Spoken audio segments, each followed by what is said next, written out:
तो last class में हम लोग पढ़ रहे थे कि जब उसकी बेटी ने चिट्ठी लिखा था अपनी माँ को, और माँ को हमेशा बहादुर बताया, अपनी माँ को उसने हमेशा खुशनुमा बताया। माँ जो है हमेशा किसी भी परिस्थिति में हर समस्या का समाधान ढूंढ लेती थी, जबकि उसकी बेटी जो है अब क्या होती, हमेशा उदास रहती है, चिंता में रहती है और अपने माँ से सवाल पूछती रहती है। 2-3 सवाल उसने पूछा है। पहला सवाल उसने पूछा था कि ना जाने तुम उस मंदिर में क्या करती थी घंटों, ये सवाल पूछा था। इसका भी जवाब वो चिट्ठी लिखेगी, उसकी माँ को मिलेगा। इसके अलावा वो उदास रहती थी, उदास को कैसे खुशी में बदल के काम करे, जीवन में कैसे उसको सफलता मिले, इन सब चीजों का जो है उसने वहां पे सवाल किया है और सवाल का उसमें उसको जवाब भी मिला है माँ की तरफ से। अब इस बीच में अभी तक जो है उसकी बेटी बोलती जा रही थी और माँ जो है उसका चिट्ठी लिख करके जवाब देगी। अब पहली बार जो है लेखक कुछ कह रहे हैं हम सबसे, उसको जरा देखते हैं। मोहंती साहब कह रहे हैं कि जब ये चिट्ठी प्राप्त हुआ बेटी वाला उसकी माँ को, ये पूरा दुनिया जो है धुंधला जैसा हो गया, पूरा धुंधला हो गया, पूरा चारों तरफ लगा कि जैसे सन्नाटा छा गया हो। किसको लग रहा था सन्नाटा दुनिया में? उसकी माँ को। जब माँ ने उसके बेटी वाला चिट्ठी प्राप्त किया तो देखा उसको लगा कि जैसे सारा दुनिया में अंधेरा छा गया है, अचानक से है जो है पूरा दुनिया धुंधला सा नजर आ रहा है। अब जब आगे देखते हैं, her daughter ruffled hair falling across her sweet covered face suddenly dance before her. और क्या देखा उसकी माँ ने? उसकी माँ को जो है अचानक से अपने बेटी का जो चेहरा याद आ गया, वही बचपन का प्यारा सा मासूम चेहरा जिस ए mister Mangesh Kumar, you bench number 3 corner, don't talk. बचपन का वह चेहरा याद आ गया जब उसकी बेटी जो है पसीने से तरबतर रहती थी और उसका बाल जो है चेहरे पर गिरा रहता था। अपनी प्यारी सी बच्ची का वो चेहरा उसकी माँ को याद आ गया। At times she had seen the glint of tear in those eyes, half hidden by the long hair. अब इसमें कह रहा है कि उस समय जब देखती है चेहरा तो याद आता ही है, और उस चेहरे में क्या देखती है? अपनी प्यारी बेटी का चमकता हुआ चेहरा नजर आता है। लेकिन चमकते हुए चेहरे में आंसू की बूंद में जिसकी आंखों से छलक रहा था, वो दर्द जो है माँ देख करके भी अनदेखा कर रही थी। यानी हम देखते हैं अपने परिवार में, आस पड़ोस में, अपने दोस्त महिम कोई भी जो हमें देखते हैं कि हम कष्ट में हैं, देखते हैं कि हम मुसीबत में हैं, देखते हैं कि अभी हमारा कष्ट में है, फिर भी वो देख करके एक नजरअंदाज कर देते हैं, देख करके भी अनदेखा कर देते हैं। वही चीज अब फिर से हो रहा है। उसकी माँ जो है अपनी बेटी को जो कष्ट में देखी थी, दुख में देखी थी, देख करके भी ना देखने का उन्होंने नाटक किया था। She had appeared not to notice a clay figure can be set right। अब कह रहा है कि राइटर कहते हैं कि एक जो मिट्टी का पुतला होता है, मिट्टी की जो मूर्ति होती है, उसको सही से ठीक ठाक किया जा सकता है, सुंदर बनाया जा सकता है। लेकिन एक हाड़ मांस का जो मनुष्य होता है, एक पुतला हाड़ मांस का जो हम शरीर है, हमारा मानव का शरीर है, इसमें अगर एक बार अगर खराबी हो जाए, एक बार अगर कुछ टूट फूट जाए तो उसको ठीक कराना असंभव है। और अगर फिर से अगर आप नई टेक्नोलॉजी से अगर लगा भी ले, ठीक कर ले, तो पहले जैसा आपको नहीं मिलेगा। फॉर एग्जाम्पल, दांत टूट जाएगा, दांत नया लगा लीजिए, लेकिन उसमें ढेर सारी समस्याएं हैं, वो सुख प्राप्त नहीं होगा जो आपका प्राकृतिक दांत था। नया दिल लग जाता है, हार्ट लग जाता है, लेकिन वो आपको सुख नहीं मिलेगा जो पहले वाला दिल था। सब कुछ चेंज हो जाता है आज के समय में हाई टेक्नोलॉजी से, लेकिन फिर भी आपको क्या है, जो एक बार शरीर खराब हो गया तो फिर दोबारा। फॉर एग्जाम्पल, माननीय प्रधानमंत्री अटल बिहारी वाजपेयी का घुटना में समस्या था, चलने में समस्या होता था, पैर में दर्द होता था, पैर में घुटने में दर्द होता था। तो दुनिया के सबसे बड़े सर्जन प्रधानमंत्री को पैसे की कोई कमी नहीं, वहां से इलाज करके आया। फिर भी उसके बाद जब इलाज करके आए तो घुटना क्या ठीक होगा? जिंदगी भर है सो वो ठेला पे जो होता है रोलिंग वाला पे, उससे वो चलते रहे, कभी भी दोबारा उठ नहीं पाए। तो कहने का मतलब है कि मूर्ति जो होता है मिट्टी का, उसको ठीक ठाक किया जा सकता है, लेकिन हाड़ मांस का जो मनुष्य है उसको क्या किया जाता है? वो एक बार खराब हो गया तो उसको ठीक नहीं किया जा सकता है। So she had accepted the way of life and had remained silent। और इसलिए अपने बेटी को कहती है कि इसलिए जिंदगी का जो नजरिया था, जिंदगी जीने का जो नजरिया था, वो क्या हुआ था? उसको देख करके वो अपने आप को शांत कर ली थी। कौन? उसकी माँ। But what was this? लेकिन पहली बार लेकर पूछ रहे हैं कि लेकिन यह क्या था? क्या चीज कह रहा है? क्या देखिए आगे। Her daughter was never the one to be exhausted after these many years, but then had brought on his fatigue in her। अब माँ को यह देख करके आश्चर्य लग रहा है कि हमारी बेटी का जो नजरिया था, बेटी का जो रवैया था, उसको देखकर आश्चर्य लग रहा है। पहली बार जीवन में उसकी बेटी यह शिकायत कर रही है कि वह थक हार रही है, वह है सो अब किसी काम को करने में उब रही है, हमेशा संघर्षशील रहती है, हमेशा उबती रहती है। आगे that and where did she herself have the strength both in mind and body that she would rush off getting over a 2-day long journey। अब दोनों में दोनों अब सिचुएशन कह रहे हैं, लेखक यहाँ बता रहे हैं कि बेटी जो है लिखी थी चिट्ठी, बेटी का चिट्ठी लिखने से यह पता चल रहा था माँ को कि बेटी जो है बहुत उदास रहती है, घबराहट रहती है, हमेशा परेशानी में रहती है, चिंता में रहती है। यह पढ़ करके माँ को लग रहा है कि आखिर हमको हमारी बेटी ऐसी तो नहीं थी, हमेशा खुशनुमा रहती थी, खुश रहती थी, फूल की तरह खिलती रहती थी, आज ये इतना क्यों क्या कहते हैं उदास वाला ये नजरिया रह रही, उदास का शिकायत क्यों कर रही है।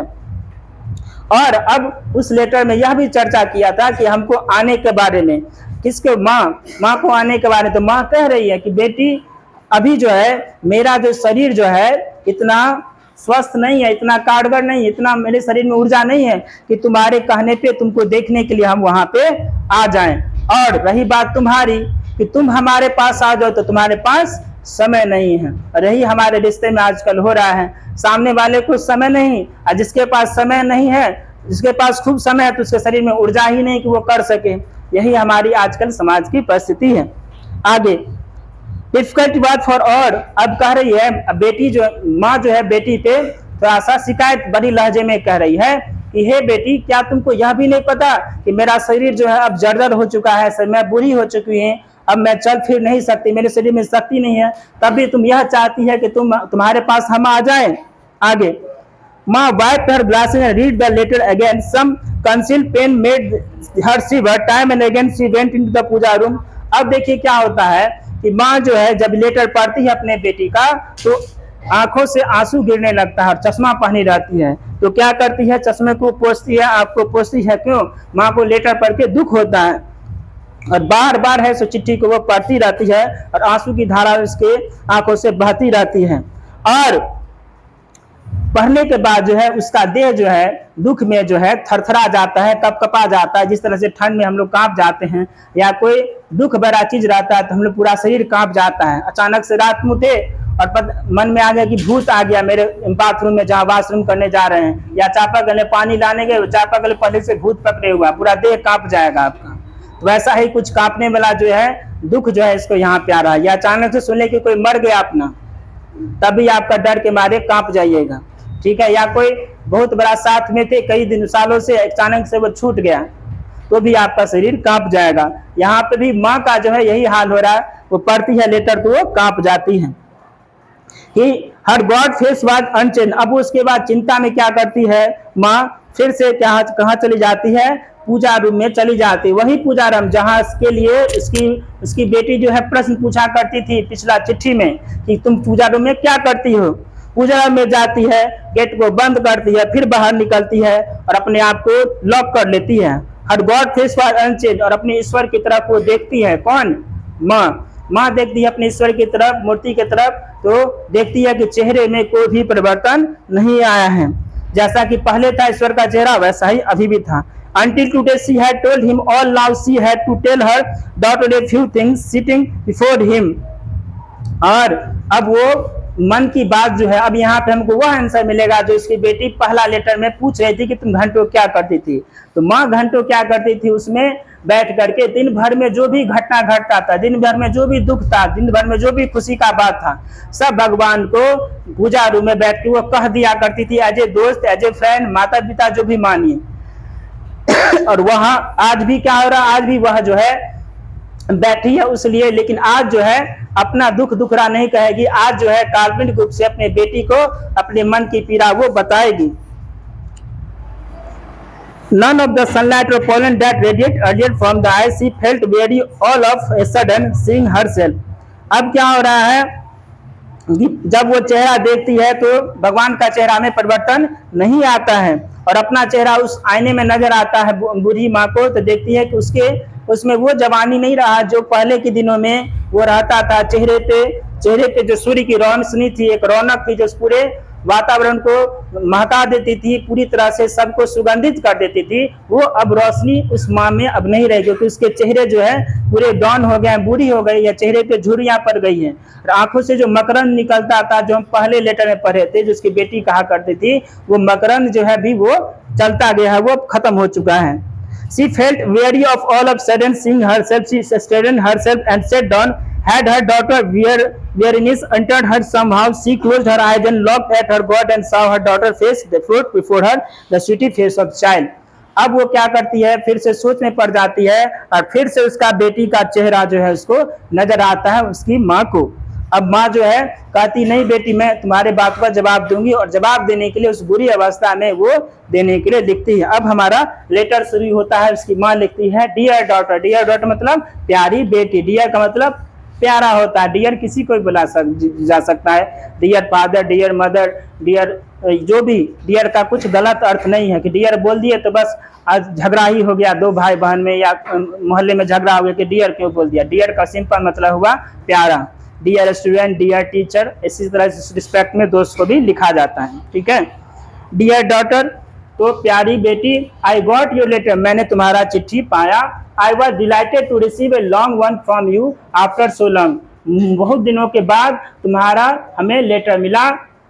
You don't have the time to come here and I don't have the strength to come to you even though I have the time। वही बात रिपीट कर रही है कि मेरे पास समय नहीं है कि मैं तुम्हारे पास आऊं, मेरे पास समय है लेकिन शरीर में ताकत नहीं, तुम्हारे पास समय है लेकिन तुम्हारे पास शरीर में ताकत है लेकिन तुम्हारे पास समय नहीं है कि तुम मेरे पास आओ। Still I am there by your side like your own shadow, लेकिन माँ फिर भी कहती है बेटी को, देखो अब हमारा शरीर तो नहीं रहा लेकिन मैं तुमसे यह जरूर वादा करती हूँ, इस बात से जरूर श्योर करती हूँ, निश्चित करती हूँ कि तुम्हारे बगल में जिस तरह से तुम्हारा छाया खड़ा है उसी तरह से हम तुम्हारे, हे प्यारी बेटी, मैं तुम्हारे साथ हूँ। और पहले लेटर में वो कहती भी है कि माँ हमेशा मेरे साथ छाया बन के रही, तो वही बात को फिर से रिपीट कर रही है उसकी माँ आगे। You see me little tired me daughter, तुम कहती हो कि मेरी बेटी की तुम थक गई हो। This happen who does not get tired, अब माँ कहती है तुम कहती हो कि तुम की थक गई हो, तुम परेशान हो गई, लेकिन मुझे यह बताओ बेटी कि कौन इस दुनिया में थकता है। आई वॉज टू, मैं भी थकती हूँ। ऑन लाइफ लॉन्ग रोड, ये जो जिंदगी की जो वीरान सी सड़क है, जिंदगी की लंबी सी जो सड़क है, इस पे जाने के बाद हर कोई थकता है। At times I have set down under a tree, और जानती हो बेटी जब मैं थक जाती थी तो मैं उस पेड़ के नीचे में बैठ जाया करता था। At other times waited in the harsh noon sun by the road, और तपतपाती चिलचिलाती धूप में जब धूप से मेरा हाल बुरा हो जाता था तो फिर भी मैं पेड़ के किनारे बैठ जाती थी। धूप में भी कई बार मुझे इंतजार करना पड़ता था। माई स्किन ऑन फायर, मेरा शरीर जलता रहता था फिर भी मैं चलती रहती थी। Sometimes blinded by sunlight, sometimes walk on fearlessly in the total dark of moonless night, और जानती हो बेटी उस जीवन के अंधकार में, जीवन की चिंताओं में भी मेरा काम था क्या, चलते रहना। और fearlessly in the total dark of moonless night, moonless night बोलते हैं एक काली रात को, अक्सर जो है रात में चंद्रमा उगा रहता है जिससे हमें रोशनी मिलती है, लेकिन आपका जो ईद का चांद जो हो गया पूरा बिल्कुल गायब वाला, उसमें पूरा काला अंधेरा रहता है। दो होता अमावस्या और अमावस्या पूर्णिमा, दो वाला रात होता 15-15 दिन का, तो अंधेरा वाला रात का यहाँ वर्णन कर रही है उसकी माँ कि मैं अंधेरे में भी चलती रही, धूप आया तभी चलता रहा, कितना भी परेशानी आया मैं चलता रहा। लाफिंग और क्राइंग, चाहे मैं रोते हुए चाहे वो हंसते हुए अपने जीवन पे चलते रहते हैं। और यही वास्तविक सच्चाई अपनी बेटी को माँ बता रही है कि तुम कहती हो परेशान हम नहीं हो रहे, आप तो खुश रहते, लेकिन माँ कहती नहीं बेटी, हम भी परेशान हुए थे जीवन में और हम भी लगातार जो है चलते रहे थे, धूप में, पसीने में, अंधेरे रात में, और इस तरह से लगातार चलते रहे। Do you know who made me fall and made me get up, who kill me and brought me to life again, और आगे कहती है then living for a moment, और जानते हो मैं हंसते हुए या रोते हुए आदमी को वो काम करना पड़ता है। आज आपका जीवन है, आज आपका 10th का एग्जाम है, आज हंस करके या रो करके आपको पढ़ना पड़ेगा ही, नहीं पढ़िएगा तो फिर फेल हो जाएगा, फिर आकर के आपको पढ़ना पड़ेगा, फिर आपको ना चाहते हुए पढ़ना पड़ेगा। 10वां का परीक्षा देना तो पढ़ना ही पढ़ना है, हंसो रो गाओ मरो जियो, उसे कोई मतलब नहीं। धूप है चिलचिलाता हुआ, साइकिल से जाना ही पड़ेगा। ठंडा में ठिठुर रहे फिर भी साइकिल से जाना होगा। ये जो जीवन का पथ है उस पर आपको चलना ही पड़ेगा, और यही वास्तविक सच्चाई है। अगर आप चाहेंगे कि नहीं मुझे सुख ही सुख मिले, तब आप कुछ प्राप्त भी नहीं कर सकते। सुखार्थी नाम कुतो विद्या, विद्यार्थी नाम कुतो सुखम। सुख चाहने वालों को विद्या प्राप्त नहीं होती, विद्या जिसको चाहना है उसको सुख का त्याग कर देना चाहिए। यहाँ पर भी क्या हो रहा है कि माँ कहती है कि मैं लगातार है सो चलती रहती थी, और थोड़े क्षण के लिए क्या करती थी, पूरे दिन में कभी एक बार जी लिया करती थी। कब जीती थी? जब वो भगवान के सामने उस रूम में जाती थी तो जी लिया करती थी, और अगले ही पल जीती क्यों थी? क्योंकि मुझे इस तरह से जीती थी कि अगले पल मुझे मरना है, एंड रिसरेक्टेड अगेन, और फिर से जिंदा दोबारा हो जाती थी। अब ये कोई जादू टोना नहीं है। यहाँ पे माँ कह रही है अपनी बेटी को कि हमें जिंदगी इस तरह से जीना चाहिए जैसे लगे कि हमारा अगले क्षण मौत होने वाला है, तभी आप जिंदगी को सही मायनों में एंजॉय कर पाएंगे। Do you know who made me fall? अब ये कह रहा है क्या तुम जानती हो मेरी बेटी कि इस जीवन में जो है कौन जो है मनुष्य को गिराता है और उठाता है? आपकी नजर से आपकी नजर से आप सफल हैं या असफल हैं? कोई चीज विपिन कुमार टर्न टक, आप सफल हैं या असफल हैं, इसके लिए कौन जिम्मेदार है? सीधा बैठिए। इसके लिए कौन जिम्मेदार है? टीचर, मम्मी, मौसम, कौन जिम्मेदार है? खुद। तो जो भी यहाँ भी माँ समझा रही है अपनी बेटी को कि तुम जानती हो बेटी मुझे कौन गिराता था, कौन मुझे उठाता था, और कौन मुझे मारता था, और कौन मुझे फिर से जिंदा करता था। I myself and that I who is only mine today else was there with me। कहती वो मैं थी मेरी बेटी, मैं ही वो व्यक्ति थी जो खुद ही जिंदा होती थी, खुद ही मरती थी, खुद ही मैं गिराती थी, खुद ही मैं अपने आप को उठाती थी। ये अपनी माँ अपनी बेटी को समझा रही है। नॉट वाज देयर एनीवन, कोई भी मेरे साथ नहीं था, कोई भी मेरी मदद के लिए नहीं था। और मुझे याद है कि हमेशा यही होता है हमारे जीवन में, कहने के लिए आपको 1000 दोस्त मिल जाएंगे, चाहे बॉयज हो गर्ल्स हो कोई भी हो समाज में, बड़े बड़े वादे करेंगे कि तुमको बिल्कुल चिंता नहीं करना है मेरे दोस्त, मेरे पास बहुते पैसा है, चलो मेला घूम के आते हैं। और गए मेला में तो पैसा को समेट के रख लिए, तुम चिंता मत करो, तुमको 2 दिन में याद करा देंगे मैथ का फॉर्मूला सब, चिंता मत करो। अब बड़े बड़े लंबे दावे किए जा रहे हैं, जिन्हें मरने की कसमें खा रहे हैं, जैसे ही मुसीबत आया या कष्ट आया पूछ दुम दबा करके भाग गए छोड़ छाड़ करके। यही होता है जीवन का सही सच्चाई। और कोई भी मदद आपको नहीं करेगा। कौन मदद करेगा? आप अपनी मदद खुद करेंगे। यही जीवन की सच्चाई और यही है सुमा अपनी बेटी को समझा रही है। How very different the times are that and this like between heaven and hell. और जानते हो कि अब लग रहा है कि कितना ज्यादा अंतर आ गया है, जैसे लगता है कि मैं स्वर्ग से नर्क में आ गई हूँ। And so I could have told anyone what I went through who would have listened to me. बताओ बेटी, अगर मैं किसी को कुछ कहती भी तो सुनता कौन? सुनने वाला है कौन जो कुछ सुनूं?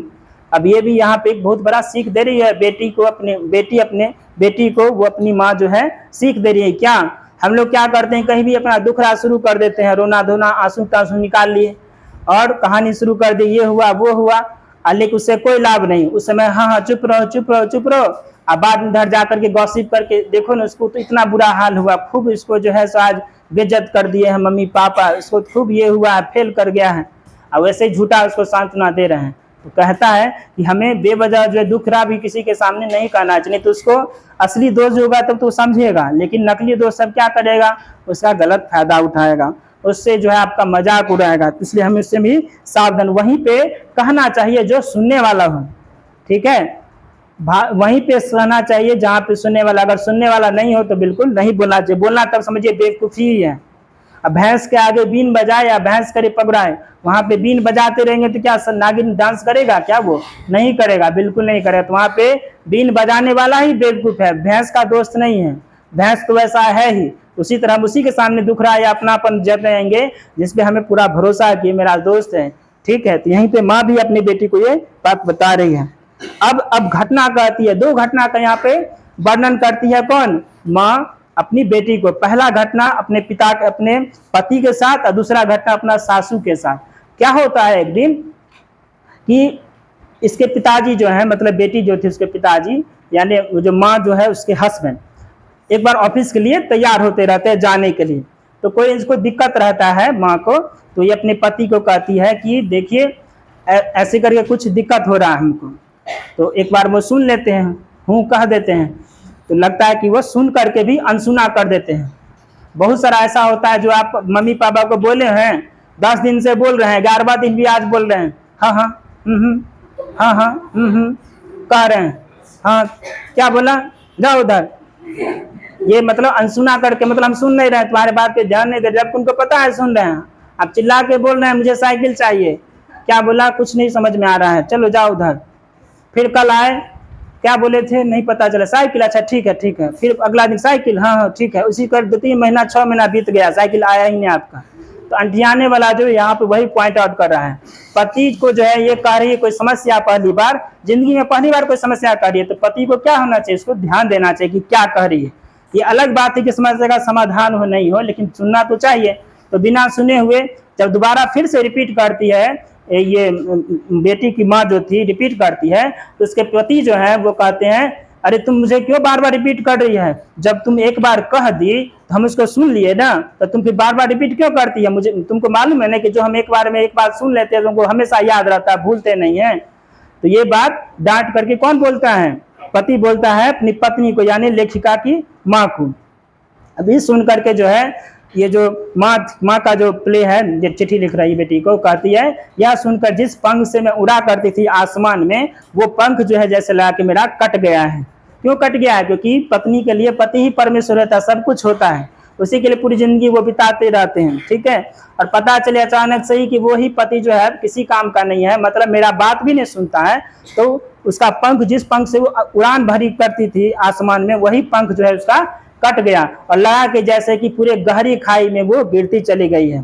ये घटना हुआ और उसके बाद वो फिर बेटी को कहती है कि देखो ये घटना हुआ था मेरे साथ बेटी, और मुझे लगा कि इस अजनबी के, उनका चेहरा जो है अजनबी की तरह हो गया था, स्ट्रेंज की तरह जैसे, और अजनबी, हमको पता नहीं कि कैसे जिंदगी भर इस अजनबी के साथ मैंने बिताया, हमको तो कुछ समझ में नहीं आ रहा था कि मैं करूं क्या उस समय।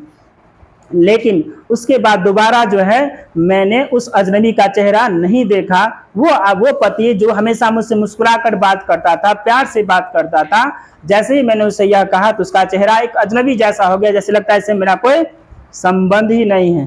तो बेटी, ये तो पहला घटना हुआ। दूसरा घटना बताती है अपनी सास की, यानी बेटी के दादी की। दादी क्या करती है, दादी जो हमेशा इसकी प्रशंसा करती रहती है कि हमारी बहू बहुत सुंदर है, बहुत अच्छी है, बहुत काम करती है, मेहनती है, परिश्रमी है, बहुत धार्मिक है, सारा कहती रहती है। ए bench number 3 Farsi Nazis, I will see everything. हम देख रहे हैं आपको, आप पढ़ाई पे ध्यान दीजिए। तो बेटी कहती है इसको, दादी माँ क्या करती है, हमेशा प्रशंसा करती रहती बहू की, और दादी माँ जो है वो क्या करती है, बेटे को है एक दिन, बेटे को ऐसे डांट डपट रही थी, उसको ये डांट रही थी, झिड़कार रही थी, झिड़क रही थी। किस लिए झिड़क रही थी, दहेज के लिए झिड़क रही थी कि दहेज क्यों नहीं देती है, दहेज कितना कम लाई है, जबकि इसके यहाँ से खूब ज्यादा दहेज आया था, फिर भी दहेज का जो लोभ होता है तो बार बार जो है अपने बहू को ताना मारती रहती। ताना मारने का काम किसका, ससुर भी नहीं ताना मारता है, पति भी ताना नहीं मारता, उसका सारा जिम्मेदारी है सासू माँ का, घर में सटे हुए बैठी रहती है, उसका और कोई काम नहीं। अरे तुम लोग को क्या दिया है, उसको जो है सो बहुते दे दिया है। यहाँ तो कलर टीवी, रंगीन टीवी, ब्लैक एंड व्हाइट भी नहीं, उसको तो 2-2 कलर टीवी एलसीडी में आया है। यहाँ पे तो चूल्हा लेके बैठी हुई है, वहां पे तो एसी वाला लेके आई है, तरह तरह का पता नहीं क्या क्या ताना, भर दिन छोटा छोटा पॉइंट लेकर के ताना मारती रहती है। अब वो जो है सुनती रहती है। तो वही जो है शिकायत कर रही थी दादी माँ किसको, उसके पति को।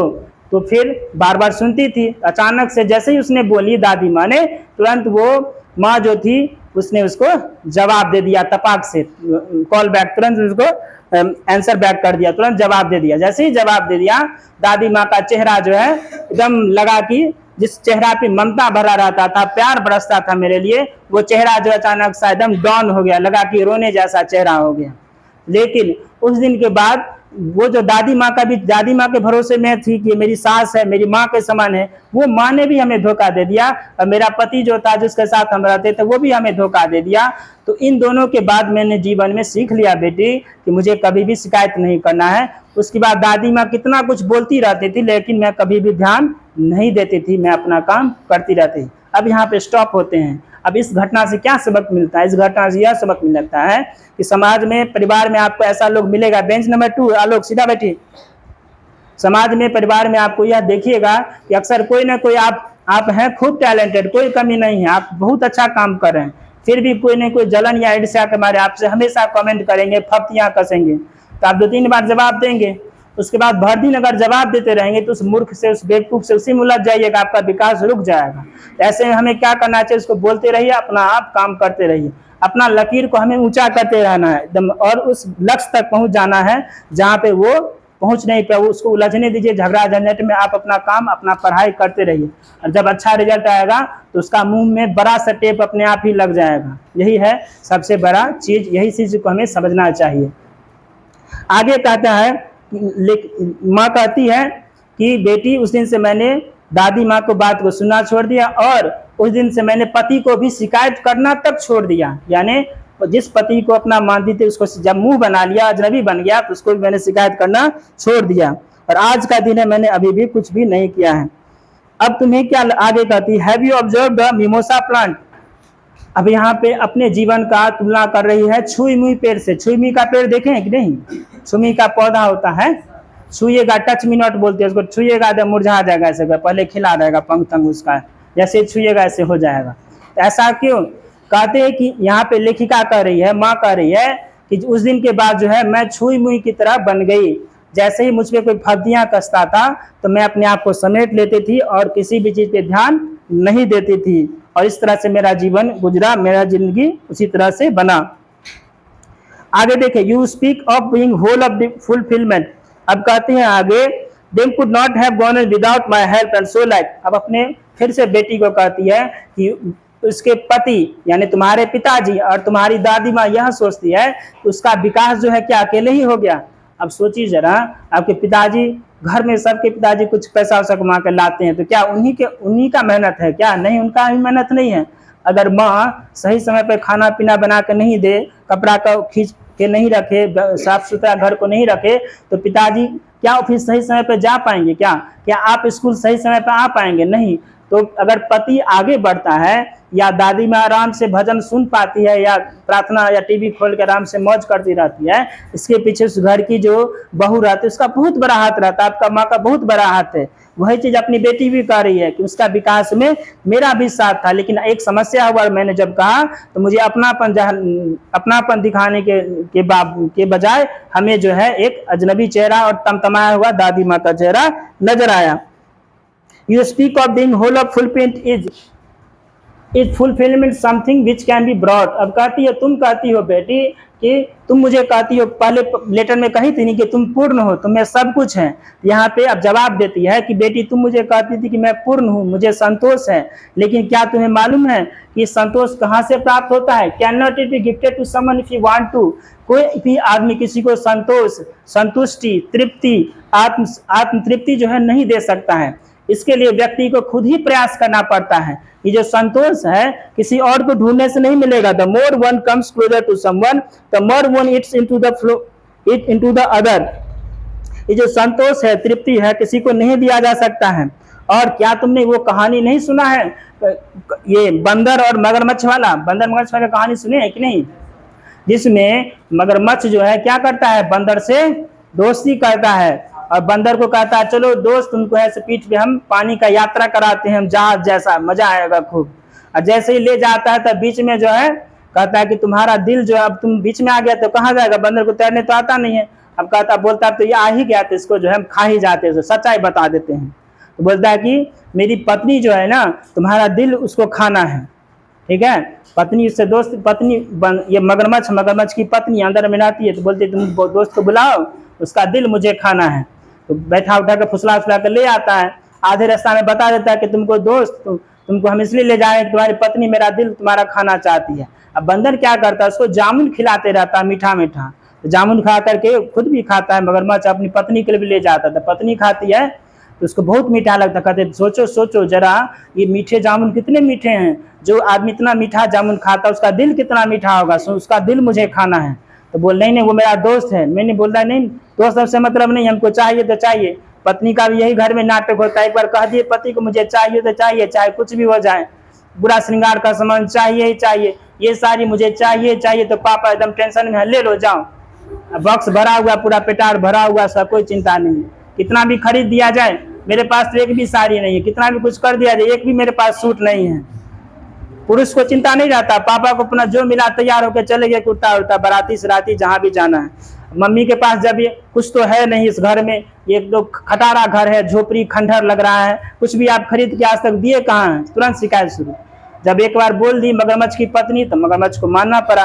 बंदर को पीठ पे बैठा कर ले आया और आधे रास्ता बोलता है कि अब इसको सच सच बता देते कि इसका मौत आने वाला है। देखो ना दोस्त, तुमको जो है पत्नी आज है सो तुमको तराने नहीं लाए थे, तुमको पत्नी तुम्हारा दिल खाएगी, उसको बहुत स्वादिष्ट लगेगा तुम्हारा दिल। अरे दोस्त तुम तो भूल ही गए, तुम पहले न बताते, मेरा दिल तो जामुन के गाछे पे छूट गया है। तो फिर बोलता ठीक है चलो चलो चलो जामुन पे से दिल ले आके आओ। जैसे ही जामुन पे चढ़ता तो बोलता आओ दोस्त, मुंह ताकते रहता है कि दोस्त आएगा दिल लगा करके फिर चलेगा, मेरी पत्नी खाएगी दिल। बोलता है कि अरे बेवकूफ, दिल जो है सो पेड़ पे छूटता है क्या, दिल तो रहता शरीर में। तुम ऐसा इंतजार करते, तुम जैसा कपटी मित्र को हम कभी भी नहीं करेंगे। यहाँ भी माँ वही अपनी बेटी को समझा रही है कि लोग तुम्हें अपना क्यों बनाते हैं, अपना इसलिए बनाते हैं ताकि तुमको खा सके, तुमको मार सके, तुमको तुम्हारा यूज कर सके। वो बंदर जो है तो तुम्हारा बंदर तो इतना चालाक था, फुर्तीला था, जो अपना जान बचा लिया। लेकिन हम लोग क्या करते हैं, अपना जान नहीं बचा पाते हैं। अब आगे कहती है कि else why should we experience war simply after reading your letter। कहते हैं लोग क्या करते हैं, तुम्हारे नजदीक आएंगे, प्यार से तुमसे बात करेंगे, प्यार से एहसास करेंगे, तुमसे मिलेंगे जुलेंगे, ऐसा ऐसा तुमसे बातचीत करके जताएंगे कि सब कुछ आप ही है मेरे लिए जीवन में। और जब आप उसके नजदीक आ जाएंगे और जब आप साथ हो जाएंगे तो क्या होगा, वो आदमी आपको प्यार करने के लिए नहीं साथ बुला रहा है, बल्कि आपका इस्तेमाल करने के लिए, आपको यूज करने के लिए, आपको शोषण करने के लिए आपके साथ बुला रहा है। यहाँ पे माँ कह रही बेटी को कि जो तुम्हारे जितना नजदीक आएगा उतना ही तुम्हारा शोषण करेगा। ये जीवन का सबसे बड़ा कड़वा सत्य है।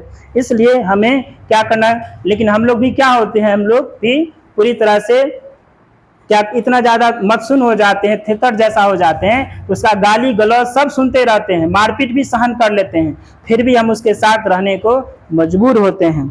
जैसे कि वो लेखिका जो है दादी माँ का फप्तियां सहती थी, पति का जो है सो गुस्सा हुआ चेहरा देखती थी, फिर भी उसके साथ रहने को मजबूर है और हर एक काम को करने के लिए भी वो बाध्य है। If you think I possess his deep sense of fulfillment, then I had said with the simplicity of an innocent child। कहती है कि अगर हे बेटी, अगर तुम्हें लगता है कि मैं पूर्ण हूं तो इसे मैं तुम्हारी बचपना समझूंगा। लास्ट बेंच फैजल, बात मत करिए। अगर तुम्हें लगता है कि तुम पहली लेटर जो लिखा था उसमें बेटी ने अपनी माँ को पूर्ण कहा था, तो उसका जवाब दे रही है कि अगर तुम्हें मैं पूर्ण नजर आ रही हूँ, इसलिए नजर आ रही हूँ क्योंकि तुम उस समय बच्ची थी और बच्चे को जो है अपना माँ में बहुत स्नेह ममता का मूर्ति लगती, इसलिए तुम्हें ऐसा नजर आ रही थी। Who is there before me, और महजन अब हटाइए इसको, कह रहा है कि तुम्हें लगता है कैसे मैं पूर्ण हूँ और मेरे साथ कौन था, कोई भी नहीं था सिवाय मेरे ईश्वर के, एक भगवान ही थे जो मेरा सहारा थे। और वास्तव में ऐसा ही होता है कि आपके जो ईश्वर होते हैं, भगवान जो होते हैं, वही आपका क्या करते हैं, वही आपका संबल बनते। बाकी दुनिया में सब धोखा दे देगा, तरह तरह का फप्तियां कस करके या कुछ भी झूठ फूस कर कहीं भी मुड़ सकता है कि भगवान जो है कभी भी आपका साथ नहीं। इसलिए भगवान की हमें पूजा करनी चाहिए। आगे, but you will find no use for the key to my own fulfilment, you have to seek within your self. अब करिए कि तुम्हें खुशियों की जो चाबी है, संतोष की चाबी बाहर ढूंढने की जरूरत नहीं है, उसे अपने आप में ढूंढना होगा। मेरी बेटी, तुम जो है, हे बेटी, तुम पढ़ी लिखी हो, तुम समझदार हो, तुम है सो खुशी की चाबी ढूंढ सकती हो। मेरा मदद करने वाला कोई नहीं था, मेरे सिर्फ भगवान थे। ए पीछे खड़ा हो, इधर कॉर्नर वाला फारसी खड़ा हो। और खुशियों की चाबी जो है तुम्हें खुद ही ढूंढनी पड़ेगी और कोई भी तुम्हें उपहार नहीं देगा।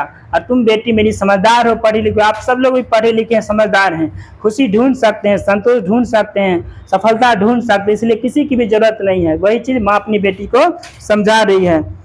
ए whole new world lies right before you, और एक नई दुनिया जो है तुम्हारे सामने है। That God who kept my own faith alive will certain keep your path clear for you, और ये जो तुम्हारी आंखों की रोशनी है यही तुम्हारा रास्ता दिखाएगी। But remember my self the circle of human is always limited. अब यहाँ पे माँ जो है आखिरी बात कहती है अपनी बेटी को कि जो संतोष का दायरा जो है ना वो सीमित है। मान लीजिए हम संतोष कर लें, हमारे पास जितना भी है कोई बात नहीं, हर एक आदमी गरीब है, हर एक आदमी अमीर है, अगर ऊपर नीचे दिखेगा तो हमारे पास जितना ही संसाधन, जितना ही चीज है, जितना ही सुख का साधन है, उसी में अगर संतोष करना शुरू कर दें तो हम सुख से रह सकते हैं। तो वहां माँ कहती है कि संतोष का दायरा सीमित है, लेकिन असंतोष का दायरा असीमित है। इसका इच्छा का कभी भी अंत नहीं हो सकता है। अगर इच्छा का बात करें तो टीवी आ गया, टीवी आ गया, रंगीन क्यों नहीं आया तो रंगीन आ गया, एलसीडी आया, एलसीडी क्यों नहीं आया, बड़ा सा क्यों नहीं आया 8K वाला मोबाइल आ गया, इतने 10,000 का कहा आया, 1 लाख का कहा नहीं आया, तो इसका कमी ही नहीं है।